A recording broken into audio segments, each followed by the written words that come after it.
Think about the last time you scrolled through social media.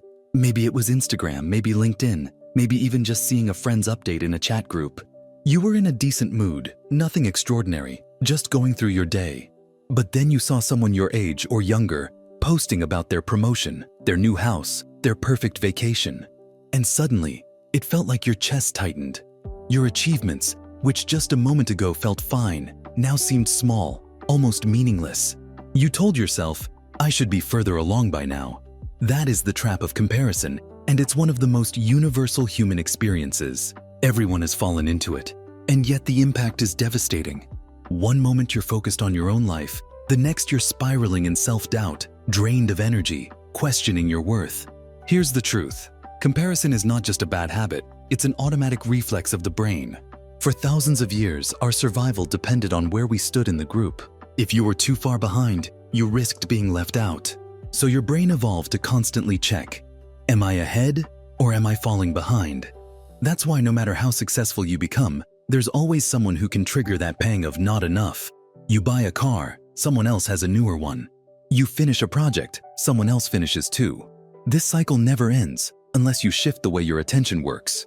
Because the problem isn't the achievements of others. The problem is where your attention goes when you see them.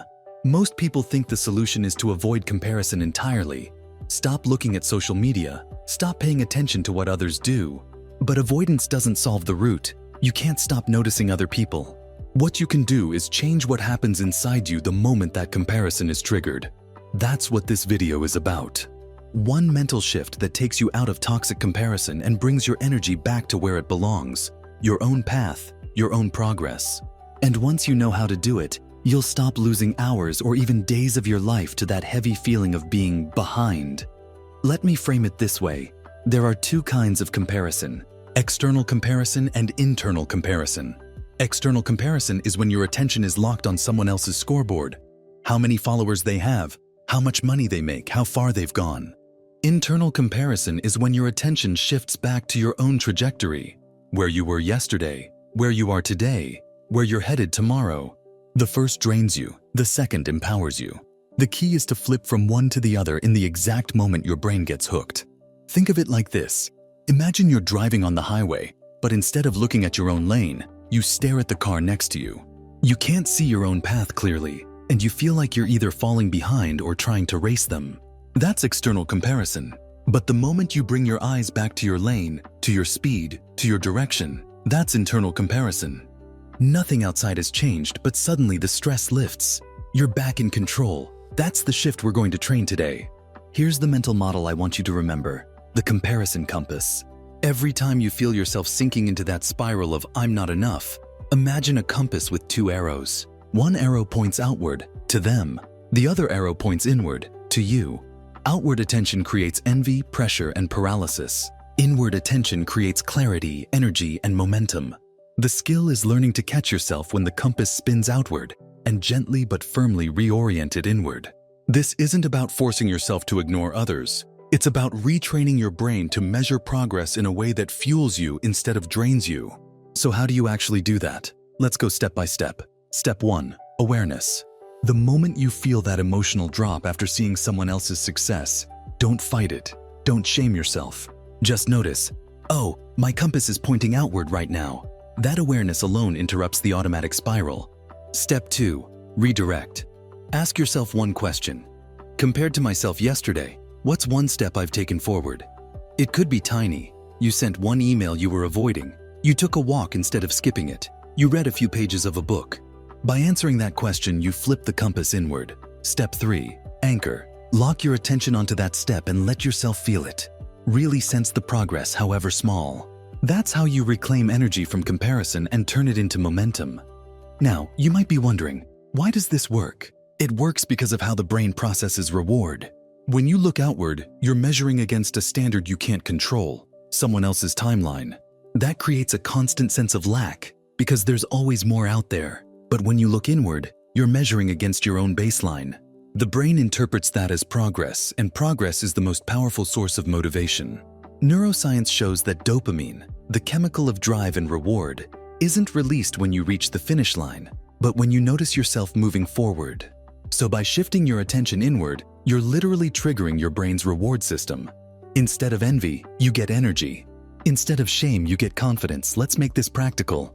Imagine you're scrolling through LinkedIn and you see someone announcing their promotion. Instantly, you feel small. Here's what you do. Pause. Notice the compass pointing outward. Then ask yourself, what's one step I took today that moves me forward? Maybe you drafted part of your resume. Maybe you finished a project at work. Maybe you just showed up and learned something new. Anchor onto that. Feel the truth. You are not stagnant. You are moving. That one shift cuts the envy loop and replaces it with momentum. Another example, you're on Instagram and a friend posts about their vacation. Instead of spiraling into "I never travel enough," redirect. What's one thing I did this week that added joy to my life? It could be as small as cooking a meal, talking to someone you care about, or getting a good night's sleep. Anchor it. That moment of recognition feeds your system with energy. And the more often you practice this, the faster the shift becomes. At first it takes effort, but soon it becomes automatic. Your compass naturally points inward, and toxic comparison loses its grip. Here's something fascinating. This shift doesn't just free you from envy, it builds self-trust. Every time you redirect your compass inward, you're telling your brain, "I measure myself by my own progress." That creates a sense of stability. Other people's wins no longer shake you because your worth isn't floating in their hands. It's rooted in your own steps. Over time, this becomes a new identity. You stop being the person who constantly feels behind, and you become the person who moves forward steadily, confidently, on your own path. And here's the paradox. When you stop obsessing over others, you actually start achieving more yourself. Why? Because comparison consumes energy. It's like having a leak in your fuel tank. Every scroll, every pang of envy drains a little more. By shifting attention back to yourself, you plug the leak. That energy is now available for real progress, whether that's building your skills, nurturing your health, or deepening your relationships. You stop wasting power on imaginary races and start investing it where it matters. So the next time you feel yourself slipping into comparison, don't panic. Don't scold yourself. Just remember the compass. Notice the outward arrow. Redirect it inward with one simple question. Compared to yesterday, what's one step forward I've taken? Anchor it, and watch how your energy, your confidence, and your clarity return. This is not about ignoring the world. It's about reclaiming your place in it, on your own terms. Because in the end, the only fair comparison is the one with yourself. And when you live by that, you don't just feel lighter. You move through life with a sense of freedom and flow. And this is just the beginning. In the second half, we'll go even deeper into how to make this shift second nature, so that comparison no longer hijacks your mind, but instead becomes a signal to strengthen your focus on your own growth. For now, hold on to this compass, and the next time comparison strikes, you'll know exactly where to turn your attention. Now let's go deeper into how you can turn this compass shift into a permanent skill, so it's not something you only remember occasionally, but something that rewires the way you experience yourself in the world. The real challenge is that comparison sneaks in quietly. It doesn't always announce itself with jealousy or envy. Sometimes it's subtle. A colleague mentions their salary in passing. A friend casually talks about how many steps they walked today. Or you notice the number of likes on someone's photo compared to yours. Tiny cues like these pull your compass outward before you even realize it. That's why awareness alone isn't enough. You need a practice that makes the inward shift automatic. Think of it like training a muscle. At first, it takes conscious effort. You have to notice, redirect, anchor. But the more you repeat it, the less effort it takes, until eventually your default setting is self-reference, not other reference. And when you reach that point, life feels lighter. Not because you've eliminated all external success stories, but because they no longer drain you. They simply exist, while you continue to move forward on your own track. So how do you build this muscle? The answer is repetition in the smallest moments. Here's a practical exercise I want you to try. Every evening, take 30 seconds to reflect on one step forward you took that day. Not 10 steps, not your biggest accomplishment, just one. Write it down if you want, or simply name it in your mind. Today I handled a tough call. Today I walked for 10 minutes. Today I cooked a meal instead of ordering. Each time you do this, you are strengthening the inward arrow of the compass. You are telling your brain, this is how we measure progress now. Over days and weeks, this becomes your default lens. Instead of immediately comparing outward, you instinctively check inward first. And that changes everything. Another powerful tool is what I call the mirror moment. The next time you catch yourself stuck in comparison, pause and ask, If I looked at myself through a mirror of yesterday, what would I see different today? This reframes the comparison so that it's not between you and them, but between you and you. Maybe you're a little calmer. Maybe you handled one thing better. Maybe you simply showed up again. That mirror moment trains your nervous system to release dopamine from self-progress rather than from external validation. You're literally rewiring your reward system. Now, you might be wondering, won't this inward focus make me complacent? Won't I lose drive if I stop comparing myself to others? The answer is no. In fact, it does the opposite. Think about athletes. The best ones aren't obsessed with the competitor in the next lane. They're obsessed with their own split times, their own form, their own progression. External comparison can spark short bursts of adrenaline, but it burns out quickly and leaves you feeling inadequate. Internal comparison builds sustainable drive because it's grounded in self-trust. You're not running away from being less than, you're running toward being more of who you are. Here's another layer to this shift. Comparison often hides a deeper truth. When you feel envy towards someone, it's not really about them. It's about a value in you that wants attention. If you're jealous of someone's creativity, it means your creative side is hungry. If you feel small next to someone's career success, it means your ambition is calling. Instead of letting that turn into shame, use it as a signal. Ask, what is this comparison pointing to in me that I want to grow? Then, flip the compass inward. What's one step I can take today to nurture that value in myself? That way, comparison becomes fuel rather than poison. It becomes a messenger, not an enemy. Think of it like fire. Uncontrolled, it burns and destroys. But harnessed, it cooks your food and warms your home.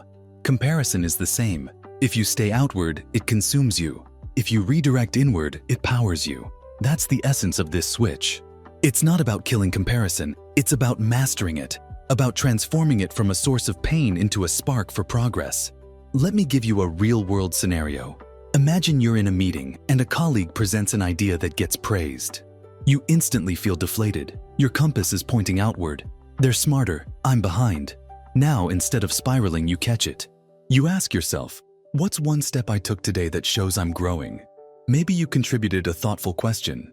Maybe you prepared your notes more thoroughly than last time. Anchor on that. Then go one step further. What value in me is this moment highlighting? Maybe it's the value of being recognized. Good. Then ask, what's one way I can practice that in my own work? Suddenly, the comparison has been flipped. You've gone from envy to clarity, from drain to fuel. This is how the compass becomes not just a tool for survival, but a tool for growth. And here's the deeper reward. When you live this way, your relationships change too. Instead of secretly resenting others' success, you start to appreciate it, because their win no longer threatens your identity. It becomes just that, a win for them, not a loss for you. And paradoxically, when you stop competing in your head, you free up energy to genuinely connect.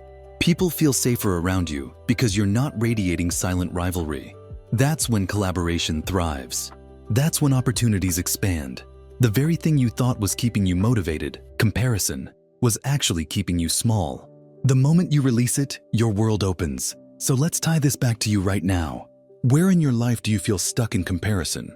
Maybe it's at work, maybe in friendships, maybe on social media. Wherever it is, picture the compass. Notice which way the arrow is pointing. Then practice the 3 steps: awareness, redirect, anchor. Awareness. My attention is outward. Redirect. Compared to yesterday, what's one step I've taken forward? Anchor. Feel that step. Let it land in your body as real progress. That's how you flip from toxic comparison to empowered growth.